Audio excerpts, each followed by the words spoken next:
ကြားနဲ့မြေခွေဟိုတုန်းကပေါ့ကွာတောနက်ကြီးတစ်ခုထဲမှာရှေ့လက်နှစ်ဖက်ပြက်နေတဲ့မြေခွေးတစ်ကောင်နေတဲ့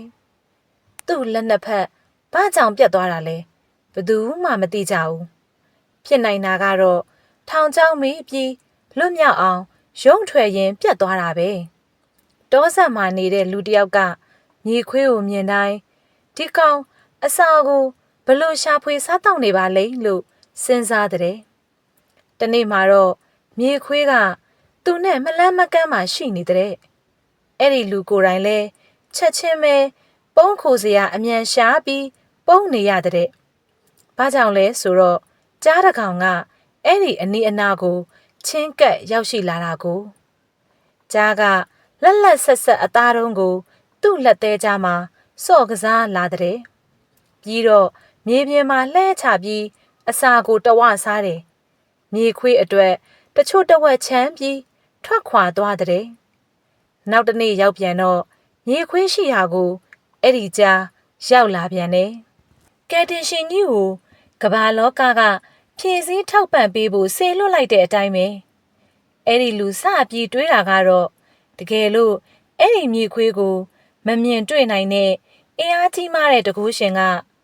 လျှို့ဝှက်စမ်းကြဲတဲ့နီးလန်းတွေနဲ့စောင့်ရှောက်ပြီးသူ့အတွက်အစားအစာတွေပို့လွှတ်ပေးနေတာမျိုးဆိုရင်ငါရောဘာကြောင့်ငါနေစဉ်ဝမ်းရည်ကိုဖြည့်ဆည်းပေးမဲ့သူရှိလာအောင်တထောင်တနေရာကစောင့်မျှော်မနေနိုင်ရမှာလဲလို့ဖြစ်တဲ့ဘာကြောင့်သူဒီလိုတွေးရတယ်လဲဆိုရင်တော့သူ့မှာပြင်းထန်တဲ့ဘာသာရေးယုံကြည်သက်ဝင်မှုရှိတယ်သူဟာသူ့ဝမ်းစာရဖို့စောင့်စားရင်းတနေ့ပြီးတနေ့ကုံဆုံးသွားတဲ့ဘာမှဖြစ်မလာပါဘူးဖြစ်လာတာကတော့သူ့ခန္ဓာကိုယ်အလေးချိန်ဟာကြာဆင်းပြီးရင်ကြာဆင်းလာက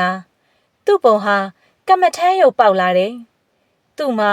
တတိချွတ်ယွင်းလွတ်လွတ်ဖြစ်လာတယ်အဲ့ဒီအချိန်မှာသူ့နားတဲ့အတန်တန်ကြားလာရတဲ့အိုးအတင်လူသားတင်ကားလမ်းလွဲကိုလိုက်မိနေကြပြီတကားယခုချိန်ကစားပြီးအမှန်တရားကိုလက်ခံပြီးတော့တင်ကမစွမ်းမတန်တဲ့မြေခွေးကိုအားကျအတူယူမဲ့အစားအဲ့ဒီကြားကိုနမူနာယူပြီးကြားလှုပ်ဆောင်တဲ့အတိုင်းလိုက်လှုပ်တင်တဲ့အများစုဟာယူတဲ့လက်ပဲဖြစ်ချင်နေကြတာပေးတဲ့လက်ကိုနမူနာယူဖို့မေ့နေကြတာများပါတယ်